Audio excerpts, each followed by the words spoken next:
เฮลโลสบายดีพ่อแม่พี่น้องหมู่สุขุสุคนมื้อนี้พ่อโซเฟียกันพาครอบครัวมาเล่นสวนสนุกเพราะว่าเป็นมื้อฮอลิเดย์ไผก็พักเวียกพวกเจ้าเพิ่นก็เลยอยากพาลูกสาวออกมาเล่นขี่เครื่องเล่นเฮาสิไปเบิ่งนํกันเลยว่ามันสิมีหยังแหน่ให้เด็กน้อยได้ขี่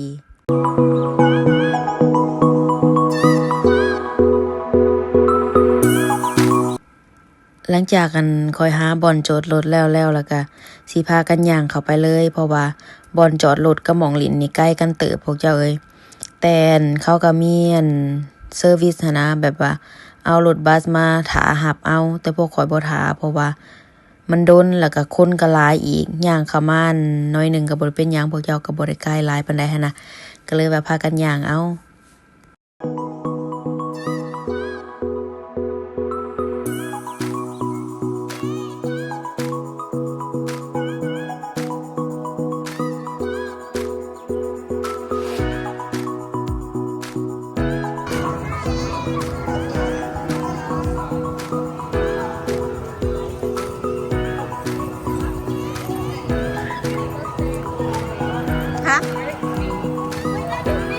Dr. Santa Cruz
ย่างเข้ามาทำอิฐเครื่องเล่นทำอิฐที่เฮาเห็นก็แม่นรถซิ่งพวกเจ้า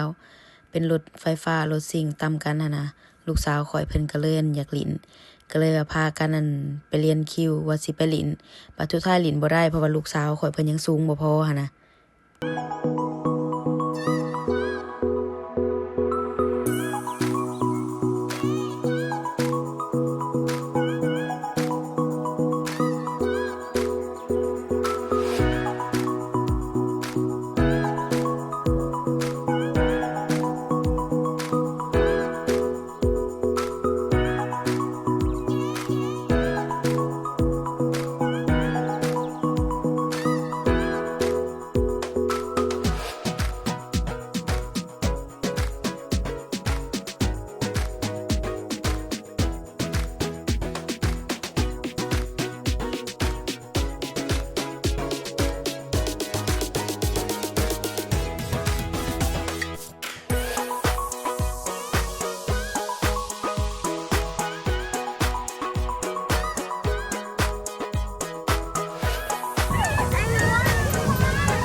สุดท้ายนี้ก็ขอขอบมุกขอบใจพ่อแม่พี่น้องหมู่สุขุสุคนที่เข้ามารับเบิ่งรับชมเข้ามาเป็นกำลังใจให้แล้วก็ฝากกดไลค์กดแชร์ให้ช่องแซ่บนัวครัวคนลาวนี่เด้อแล้วก็ขอฝากวิดีโอต่อๆไปฝากติดตามวิดีโอต่อๆไปในเด้อเพราะว่าวิดีโอนี้มันยาวโพดก็เลยสิเฮ็ดเป็น2วิดีโอหั้นนะให้พ่อแม่พี่น้องได้รับชมนำกันบ๊ายบาย